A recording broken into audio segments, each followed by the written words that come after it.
Ah, la croissance sur Instagram. Parfois, on a l'impression d'essayer de résoudre un casse-tête dans le noir complet.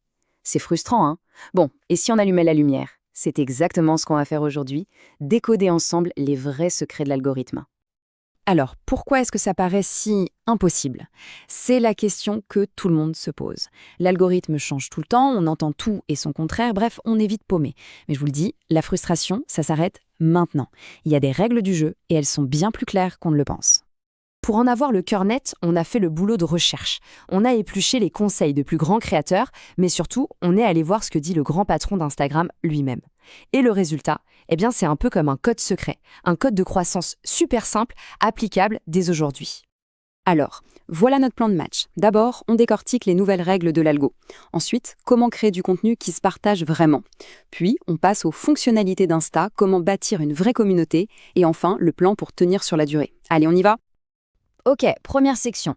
Et honnêtement, c'est peut-être la plus cruciale. Parce qu'avant même de penser à créer, il faut comprendre comment la machine réfléchit. C'est comme vouloir construire une maison sans avoir le plan. C'est mission impossible. Et là, attention, voilà la révélation. Et ça ne sort pas d'un chapeau de marketeur, non. Ça vient directement du boss d'Instagram, Adam Mosseri. Il l'a dit lui-même, ce n'est plus une théorie, c'est un fait. Le truc qui change tout, c'est le partage en message privé. Mais alors, les envois par portée, qu'est-ce que ça veut dire concrètement? C'est simple. Imaginez que 100 personnes voient un post. L'algorithme se demande, sur ces 100 personnes, combien l'ont trouvé tellement génial qu'elles l'ont envoyé à un pote en DM. C'est tout. C'est le bouche à oreille version 2025. Et ça, c'est une petite révolution en fait. On a passé des années à courir après les likes, les commentaires, tous ces trucs publics, visibles. Et là, Instagram nous dit, en fait, ce qui compte le plus pour nous, c'est ce qui se passe en privé, dans les DM. Ça change absolument toute la stratégie. Allez, on en profite pour tordre le cou à quelques mythes. Un post qui foire ne va pas plomber les suivants. Non, chaque post est une nouvelle chance.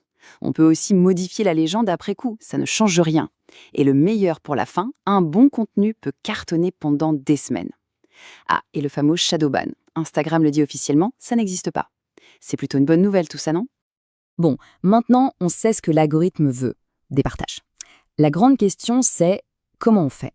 Comment est-ce qu'on crée un truc que les gens ont vraiment envie d'envoyer à leurs amis? C'est là que ça devient intéressant et créatif. La règle d'or sur Insta, on a à peine 2 secondes pour capter l'attention, c'est tout. Pour y arriver, il y a une technique, la méthode du triple crochet. C'est simple. D'abord, un crochet visuel, un truc qui flash, qui arrête le regard. Ensuite, un crochet textuel, quelques mots percutants à l'écran. Et enfin, le crochet audio, le son tendance du moment ou une phrase qui claque. C'est la combinaison des trois qui fait que le pouce arrête de scroll. Et ça m'amène à cette citation de Josh Ryan, un créateur qui a tout compris. Il dit que le secret, ce n'est pas de travailler 2 fois plus, non. C'est de faire ce petit effort, ces quelques minutes en plus, pour rendre le contenu juste un tout petit peu meilleur que la moyenne. Et c'est ce tout petit peu qui fait une différence énorme. Juste 5%. Pensez-y, c'est quoi 5%? C'est le sous-titre parfaitement calé. C'est la petite retouche de lumière qui change tout. C'est le son qui est juste un peu plus net. Ce sont ces micro-détails qui font passer un contenu de pas mal à waouh. Et ça, l'algorithme, il le voit. Et il adore. Ok, on a le bon contenu, c'est super. Mais maintenant, il faut savoir utiliser la boîte à outils qu'Instagram nous donne. Chaque fonctionnalité, c'est un levier, un power-up potentiel. Et bien souvent, on oublie de s'en servir. Tenez, un petit secret sur les carousels que peu de gens connaissent.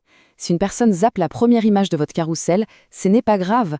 Instagram peut les remontrer, mais avec la deuxième ou la troisième image cette fois. C'est fou, non? C'est une deuxième chance totalement gratuite de l'accrocher. Alors concrètement, on poste quoi et à quel rythme? Voici une sorte de recette de base. Pour les Reels, visez une dizaine par mois. C'est votre porte d'entrée pour toucher de nouvelles personnes. Pour les stories, c'est tous les jours, avec un petit jour de pause pour souffler, ça c'est pour chouchouter votre communauté. Et pour les hashtags, pas la peine d'en mettre 30. 8 bien choisis, c'est parfait pour dire à l'algo de quoi vous parlez. Tout est lié. Ah, les stories. On se donne du mal, on en fait une super, et puis les vues chutent dès la deuxième. C'est rageant, on est d'accord. Mais comment on casse ça? En fait, la solution est toute bête. Elle est juste là, dans les options de la story. Le mot magique, c'est interaction. Il faut utiliser les stickers, sondages, quiz, boîte à questions, tout ce qui fait que les gens doivent taper sur leur écran. Pourquoi? Parce que chaque interaction envoie un petit signal à Instagram qui dit « Hey, les gens aiment cette story ». Et qu'est-ce qu'il fait? il la montre à plus de monde. C'est aussi simple et mécanique que ça. Bon, on a parlé technique, outils, algorithmes, c'est super important. Mais la vraie croissance, celle qui dure, elle ne repose pas sur des chiffres. Elle repose sur des gens. On va donc voir comment on passe de simples abonnés à de vrais fans. Construire une communauté, ce n'est pas inspirante, c'est un marathon. Ça passe par quoi? Poster du contenu vraiment utile, régulièrement. Montrer un peu les coulisses en story, pour le côté humain. Et surtout, prendre le temps de répondre aux commentaires et aux messages. C'est cet investissement de temps qui fait toute la différence. On arrive à la dernière partie, et c'est peut-être le ciment qui lie tout le reste, le mental, l'état d'esprit. On peut avoir les meilleures astuces du monde, si on ne joue pas le jeu sur le long terme, ça ne sert à rien. Voilà le conseil le plus simple à comprendre, et le plus difficile à appliquer. La patience. On a tous cette envie de tout jeter et de changer de stratégie après une semaine sans résultat. Mais c'est la pire erreur. Une stratégie, ça a besoin de temps. C'est comme un bateau. Si on change de cap toutes les 5 minutes, on n'arrive jamais à bon port. En fait, la croissance, ce n'est jamais une ligne droite vers le haut. C'est une boucle.